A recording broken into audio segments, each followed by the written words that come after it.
इंद्रिय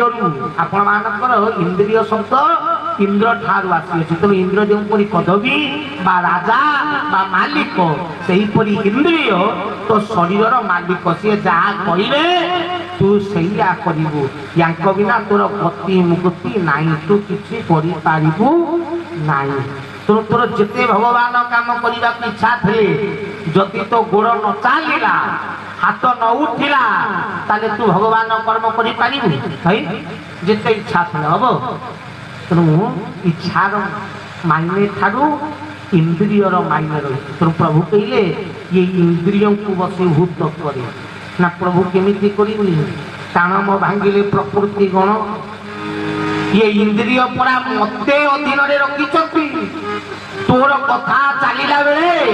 जदि कान आउ गोटे शब्द शुणुची सांगे सांगे मो मन को धरिक से पलाऊँ मु कौन कर मो हाथ में थोड़ी अच्छे मु कौन कंट्रोल कर हाँ आयतन करने तोते साधना तोते समर्पण आवश्यकता रही कहले बिना साधना रे बिना समर्पण रे ताकू आयतन करि पारिबु नाही हरि हरि बोल तेणु एमानक अधीनस्थ रे पड़ी तू मो ठारू अनेक दूर रहीचु से कहली गुरु प्रभु मोर लिखिले गुरु रूप देखी करुचु ताही गुरु वाक्य शुणी मारुचु हाई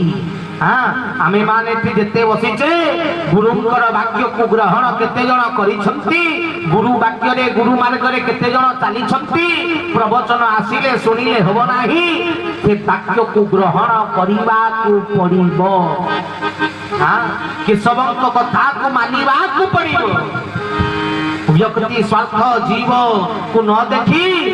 केशव स्वार्थ को आगरे रखिबा को पड़िबो ताहले सिना ये संसार उद्धार हरि हरि बोल किंतु आमे माने पूरा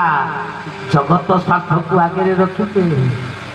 जगत नहीं कि सब स्वार्थ को आगे रखे प्रभु पाई संसार छाड़ी दे केशव को प्रेम करे बास काम हो गला प्रमाण दूची यदि केशव स्वार्थ को आगे रखिबु ताहले केशव ते क्यों स्थान रे पहुंचे देले